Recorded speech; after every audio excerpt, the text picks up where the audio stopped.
This is Yoda's Jedi Starfighter, and today we are going to be taking a look at this $35 LEGO Star Wars Clone Wars set, coming with a whopping 2 minifigures and a whopping 253 pieces. So with that said, hit that subscribe button and I will leave a link down below for you to purchase this set on Amazon. But with that said, let's get into a full review of this LEGO Star Wars set. So here is Yoda's Jedi Starfighter. Now, we did not actually get one that long ago. We got one a couple years, I believe 2016-ish. So it's been a minute since we've gotten a Yoda's Starfighter. Maybe it was 2018. I can't entirely remember. But this set's very similar. It's about 14 pieces less and $5 more. There are some redeeming qualities with this set, and I want to get into all of that, and we're going to take a look at this set. So here's the box art. It has some nice plants in the background. That is Coruscant, is obviously from the arc in the Clone Wars where Yoda goes off on his own journey to discover how to become a Force Ghost. There's also another planet there. You have the piece count, the 8 and up. You have Yoda and R2 down there. You also have the side of the box art with nothing special, the back of the box art, which shows you some of the play features, as well as I think that's the Jedi Temple hanger. And then there is the 20th anniversary of the Clone Wars logo, as well as this thing, so when you line up all your boxes, it will look pretty cool. Now let's take a look at the instructions. Here are the instructions with the digital rendered version. Yoda looks kind of disturbed there.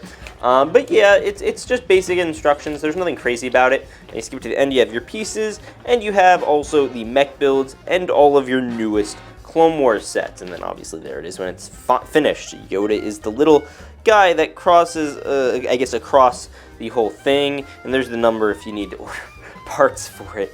But yeah, that's pretty cool. Now let's build it, and then we are going to take a look at the minifigs.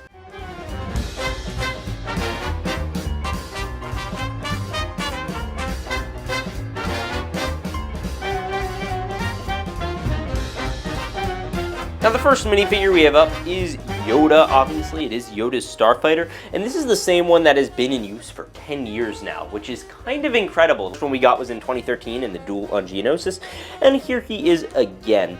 I still think this mold is new, but you know, it's been around a while at this point. He comes with the little gray hair in the back, the nice printing, lightsaber, the works. Nothing crazy or new about this minifigure, but I like him a lot. And then we have one of the cool ones in this set, R2-D2. Not because he's R2-D2 or anything, and that's not really special about him. What's special about him is when you flip him around. He does come with back printing. Now this is a very new thing still. As far as I'm aware, it's only in 2 other sets. It's in the trash compactor set, and I think that might actually be it. I think it might actually come in the UCS X-Wing. I can't remember. And then I also think that it doesn't come in the UCS R2, which is the funniest part about it. Either way, I love this figure. It looks great. I'm happy to have that, and this is by far the cheapest way to get him, even though it is in a what I believe to be very overpriced set. Now let's take a look, I guess, at the build. Let's take a look at the build. So here is Yoda's Jedi Starfighter. Now I will admit it looks a little incomplete when the wings are folded down, but luckily you can fold them right up, and he's in full Jedi Starfighter mode, so he can fly around, zoom, very, very swooshable. It just fired a flick fire missile, which we'll get to in a second. But yeah, so let's start by taking a look at the back. So first you'll notice there is a clip there. That is so that way you can put Yoda's lightsaber here when he is flying the ship. There's also a little area to put R2-D2, and the reason that it's also great they gave us the back printing on him is because you actually see that as a part of the set. You move down, you have 2 little engines. Those are the only ones on the set. And then you can move to the side. There is some stickering with the Republic logo, and I guess that's Yoda's Starfighter logo. I'm not too sure or familiar with that one. And then there's this little pin here that can actually stop it when you're trying to close this. It holds them together weirdly. And then you move to the front. Now there's again some stickering up here to show you like it's like a full cockpit and everything. And realistically, the only thing that you have to do is open up this little build and you put Yoda in. There's room for him. You could also probably fit a regular size minifigure in here, but it works so well for Yoda. You can close that up and he will just fit in there nicely, and it looks like Yoda's flying his Starfighter. Oh, that's great. I love that. And then he comes with the 2 blasters in the front, and then obviously the flick fire missiles. Now my problem with this set is not the price. It is a fine set on its own. My problem with it is the price. This right here is a $29.99 set. It came obviously out last year, This one comes with 253 pieces. This one comes with 282. This one comes with 2 minifigures, one of which being a droid. And this comes with 3 minifigures, one of which being a droid. One of them being a completely new and exclusively molded character. So, this obviously leads an issue.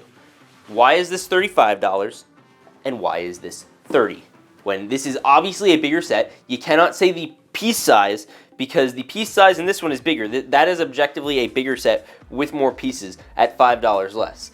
Now, this should not be $35. I think LEGO's trying to like pre-adjust for like when it's gonna go on sale so like they can break even or whatever, but it's just gonna hurt its sales. It's an overpriced set. I thought the original one was overpriced. I believe it went for like 25 or something. This should really be a $25 LEGO Star Wars set. I think they probably could get away with 30.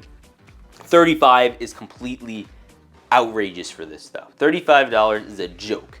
It should not be $35. No one in the right mind should pay $35. You should only buy this on sale. I'm going to move this away now. I've heard some suggestions for ways they could have done this better. They could have included Darth Bane. They could have included Anakin. I think there are plenty of characters they could have included. All they needed in this set, for this set to be justified at $35, I think was 1 extra figure. I think like Obi-Wan Starfighter could be justified at that price if you gave it 1 extra minifigure. And this one, it's the same thing. If it had 1 extra figure, it doesn't matter who it was, I think you could have justified it, but they didn't. So that makes this set extremely overpriced. $5 more than that one, and right now that one's going for $23. I literally was just looking it up. You'd find it on Walmart between $24 and $30. And this one is going for $35, which is just outrageous, and not only to mention the fact that it feels smaller. And if you actually look at the vehicle, it is an okay set. But let's look for a second at the actual vehicle, because a lot of people I think, look at this. Yoda's Starfighter is way smaller in scale than this. It is way smaller in scale. Like, look how big Yoda is here compared to his actual Starfighter. He's way more in proportion with his actual Starfighter. Now, in terms of set selection, why? It's such an obscure thing. I get you want to put Yoda in a set, but it seems like such a weird thing to do. I would have much rather they did a $35 Jedi Council chamber or something along those lines. Or something, because assume they need to put Yoda in a set, do something else from the prequels. He was involved in a bunch of things. He was involved in battles. He fought Count Dooku. They could have done a $35 Count Dooku set if that was what they needed to fill. And it would have been a good way to get that character again. But no, they did this set, which came out in the relatively recent past, and also it was not like the most popular set back then. If I remember correctly, it was not like crazily popular. So I think it was just a very poor set selection and a very poor pricing on this set. Now, as a whole, like as a set individually, if you look at it as this package, it's fine. It's a fine set. If you sell it at the right price and everything, it's okay. It's not great. Nobody asked for it. I think that's the biggest issue. Nobody was asking for this. Nobody really wanted it.